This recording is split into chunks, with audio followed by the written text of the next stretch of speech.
तो चलिए बढ़ते हैं आज की कहानी की ओर। दोस्तों, मैं आज आपको एक ऐसी कहानी बताने जा रहा हूँ जो आपने इससे पहले कभी सुनी नहीं होगी, और मैं आपको बताऊंगा कि वो खूबसूरत लड़की का राज क्या था जिसको जानने के बाद मेरे पैरों तले ज़मीन खिसक गई और उसने अपने फ़ायदे के लिए कैसे मेरा इस्तेमाल किया। तो चलिए आपको बताते हैं कि उस दिन आखिर मेरे साथ हुआ क्या था। दोस्तों, मेरी उस खूबसूरत लड़की से मुलाकात मेरे कॉलेज में हुई थी और वो मेरे कॉलेज में सबसे अच्छी दोस्त बन गई। उसका नाम प्रिया था। उसको लेकर मेरे दोस्त मुझे मना भी क्या करते थे कि तो उसके ज़्यादा करीब मत जा, क्योंकि जो भी उसके करीब जाता है वो कुछ दिनों के बाद ही गायब हो जाता है और फिर उसका किसी को भी कुछ भी पता नहीं चलता। ये बात सुनकर मुझे भी ये लग गया था कि मेरे दोस्त मुझसे काफ़ी ज़्यादा जल रहे हैं, क्योंकि असल में वो कॉलेज की सबसे बहुत ही खूबसूरत लड़की थी। अगर सच कहूँ तो मैंने इतनी खूबसूरत लड़की अपनी 24 साल की उम्र तक मैं नहीं देखी थी। मेरी उससे दोस्ती 2.5 महीने पहले ही हो गई थी और समय के साथ साथ लगातार वो मेरे करीब आती जा रही थी, पर मुझे नहीं मालूम था कि उसके करीब आने के पीछे ये वजह थी। आज 2.5 महीने हो गए हैं और आज उसने मेरे साथ कुछ ऐसा कर दिया जिसके बाद मेरे होश गुल हो गए। असल में उसने मुझे कोई चीज़ सुंघाकर बेहोश कर दिया था, तो मैंने अपने आप को एक अकेले कमरे में पाया। मेरे हाथ पर बंधे हुए थे और मैं एक कुर्सी पर बैठा हुआ था, जिसकी वजह से मैं कुछ भी बोल नहीं पा रहा था। मैंने चारों तरफ अपनी गर्दन घुमाकर भी देखा तो मुझे सही से दिखाई भी नहीं दिया, क्योंकि पूरे कमरे में सिर्फ और सिर्फ मोमबत्ती ही जल रही थी। यहाँ लाइट के ज़माने में एक घर में मोमबत्ती का जलना काफ़ी ज़्यादा अटपटा सा लग रहा था। जब मैंने देखा कि मेरे पीछे कोई आ रहा है तो मैं वापस से बेहोश होने की एक्टिंग करने लगा। दरअसल मैंने देखा कि मेरे पीछे से वही लड़की आ रही थी जिस पर मैं अपने से ज़्यादा कभी भरोसा किया करता था। मैंने अपनी आंख धीरे से खोलकर देखी तो वो मेरे आगे की तरफ कहीं पर जा रही थी। मैंने देखा कि उसके चेहरे पर सफ़ेद सफ़ेद कुछ पाउडर लगा हुआ है। तभी मैंने जल्दी से अपनी आंखें बंद कर ली, क्योंकि उसकी गर्दन अब मेरी तरफ ही घूमने वाली थी। मैं बेहोश होने की एक्टिंग ही कर रहा था कि तभी मैंने देखा कि वो एक सफ़ेद चौक को लेकर गोला बना रही है और इस गोले के अंदर बैठकर वो कुछ तंत्र मंत्र पढ़ रही है। मैंने अपनी एक आंख धीरे से खोलकर देखा तो मैंने पाई कि उसकी दोनों आंखें बंद हैं, उसके बाल खुले हुए हैं और वो देखने में इस वक्त इतनी भयानक लग रही थी जिसको शब्दों में मैं आपको बता नहीं सकता। दरअसल मैंने देखा कि उसके हाथ में एक कंकाल मौजूद था। वो उस कंकाल के ऊपर अपना एक हाथ रखी हुई थी और अपने दूसरे हाथ को अपने चेहरे पर मल रही थी। तभी मैंने देखा कि एक काले रंग की परछाई जाकर उसके पास में खड़ी हो गई, पर उस परछाई को देखकर मेरे होश गुल हो रहे थे और मैं बुरी तरह से डर रहा था। फिर मैंने अब अपनी दोनों आंखें खोल ली थी और अब मुझे उसका डरावना चेहरा और भी ज़्यादा डरा रहा था। मैं समझ गया था कि इसको लेकर जो लोग बोलते हैं वो बातें बिल्कुल सही है और मैं इसका शिकार बन चुका हूँ, और जो भी इसका शिकार बनता है फिर वो बचता नहीं। अब मुझे वापस से वो पुराने दिन याद आने लगे जब मैं इस लड़की के लिए पूरी दुनिया से लड़ने के लिए तैयार हो गया था। खासकर मैंने अपने बचपन के दोस्तों की भी बातें नहीं मानी थी। काश कि मैं उन दोस्तों की बात मान लेता तो आज मेरे साथ ऐसा नहीं होता। दोस्तों, कहानी में आगे बढ़ने से पहले आपको ये जान लेना चाहिए कि आखिर इस लड़की को लेकर कॉलेज में किस तरीके की बातें उड़ी हुई थी। लोगों का कहना था कि प्रिया देखने में खाली प्यारी है। लोगों का कहना था कि ये पहले नौजवान लड़कों को अपने प्यार के जाल में फंसाती है और उसके बाद उन लड़कों का कोई अता पता नहीं चलता, और जैसे वो लड़के कहीं गायब होते हैं ठीक वैसे ही ये प्रिया और भी ज़्यादा खूबसूरत दिखने लगती है। कुछ लोगों का यहाँ तक मानना है कि प्रिया काली शक्ति का इस्तेमाल करके नौजवान लड़कों का खून पीती है और काली शक्ति का सहारा लेकर अपने आप को और भी ज़्यादा खूबसूरत बना लेती है। खैर, मैं इस बात पर बिल्कुल भी यकीन नहीं करता था, लेकिन अपने आप को इस जगह पर देखकर मुझे इस चीज़ पर यकीन हो गया था कि लोग सही बोलते थे और मैं भी मारा जाऊंगा उन लड़कों की तरह जो कि इससे पहले गायब हो गए थे। मैं अपनी दोनों आंखें खोलकर उस डायन को देख ही रहा था जो कि कुछ देर में मुझे मारने वाली थी कि तभी मैंने देखा कि उस डायन का मंत्र पूरा हो गया और वो अपनी जगह पर खड़ी हो गई। मैंने देखा कि वो पहले से बहुत ही लंबी लग रही थी। फिर जब मैंने अपनी नज़र उसके पैर की तरफ करी तो मैंने देखा कि उसका पैर हवा में था। अब इस चीज़ को देखकर मैं और भी ज़्यादा डर गया था और मुझे मालूम था कि मेरी मौत मेरे सामने है, लेकिन इसके बावजूद मैं चाहते हुए भी अपने आप को बचाने की कोशिश नहीं कर पा रहा था, क्योंकि मेरे हाथ कुर्सी के पीछे की तरफ बंधे हुए थे और मेरे पैरों को भी उसने बांध के रखा था। मैंने देखा वो सीधे उड़ते हुए मेरे सामने आ गई और वो मेरी खुली आंखें देखकर मुस्कुराई। उसे देखकर मेरे पसीने निकलने लगे। दरअसल मैंने अपनी आंखों के इशारे से अपने आप को उसको खोलने के लिए बोला, लेकिन इसका कोई फायदा ही नहीं हुआ।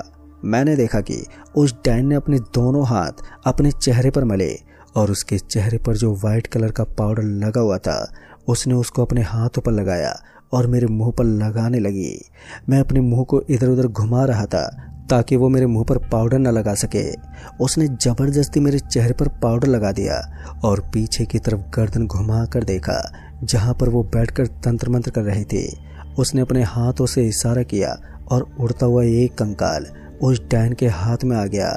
ये कंकाल किसी की खोपड़ी थी और तभी वो मेरे पीछे उस कंकाल को लेकर गई। मेरे हाथ कुर्सी से बंधे हुए थे तो उसने मेरे हाथ में अपने नाखून भोंक दिए और उसके नाखून अचानक से काफ़ी लंबे हो गए थे। उसी को भोंककर उसने मेरे हाथों से खून निकालना शुरू कर दिया था और वो खून निकालकर उस खोपड़ी के अंदर भरने लगी। जितना खून निकल सकता था उसने मेरे हाथ से खून निकाल लिया और उसके बाद वो उड़ती हुई उस गोले के अंदर चली गई जहाँ पर वो बैठकर काला जादू कर रही थी। मैं अपनी आंखों से ये सब होते हुए देख रहा था, पर कुछ देर के बाद वो वहाँ पर बैठ गई और उसने जो खोपड़ी के अंदर मेरा खून भरा हुआ था उसी खून को मेरे सामने मुंह लगाकर पीने लगी। मैं उसे खून पीता हुआ देखकर बड़ा ही अचंभा में पड़ गया, क्योंकि जैसे वो खून पीना शुरू कर रही थी तो वैसे मेरे मुंह में उसके द्वारा लाया गया वो सफ़ेद पाउडर मेरे चेहरे की स्किन को काटना शुरू कर चुका था। तभी मैं दर्द से बहुत ज़ोर ज़ोर से चिल्लाने लगा, लेकिन उस डायन द्वारा मेरे मुंह पर उस कपड़े को बांधे जाने की वजह से मेरी आवाज़ मेरे मुंह से बाहर ही नहीं निकल पा रही थी। मुझे काफ़ी ज़्यादा दर्द होने लगा था और मेरी उंगलियों का जो खून था वो टप टप करके ज़मीन पर गिर रहा था, लेकिन सामने बैठी वो डायन बड़े ही मज़े लेकर मेरा खून पी रही थी। तभी मैंने देखा कि अभी पूरी खोपड़ी से खून ख़त्म भी नहीं हुआ था कि उसके चेहरे पर लगा वो सफ़ेद सफ़ेद हल्का सा जो पाउडर बच गया था अब वो अपने आप ही साफ़ हो रहा था। यानी कि वो पाउडर अब खुद पे खुद ज़मीन पर गिर रहा था और जैसे जैसे वो पाउडर ज़मीन पर गिर रहा था तो वैसे वैसे उसके चेहरे पर निखार आता चला जा रहा था। जैसे पूरा चेहरा उस डायन का साफ हो गया तो उसके बाद वहाँ पर काले रंग की जो परछाई मौजूद थी वो परछाई मेरी तरफ बढ़ने लगी और उसको अपनी ओर आता हुआ देखकर मैं इतना तो समझ गया था कि अब मेरे साथ जरूर कुछ बहुत बुरा होने वाला है। तभी मैंने अपनी आंखें डर के मारे बंद कर ली थी और मेरा पूरा शरीर पसीने से भीग चुका था। तभी मुझे एहसास हुआ कि जैसे कोई मेरा हाथ खोल रहा है और जैसे मैंने अपनी आंखें खोल कर देखा तो मुझे पीछे कोई भी दिखाई नहीं दिया।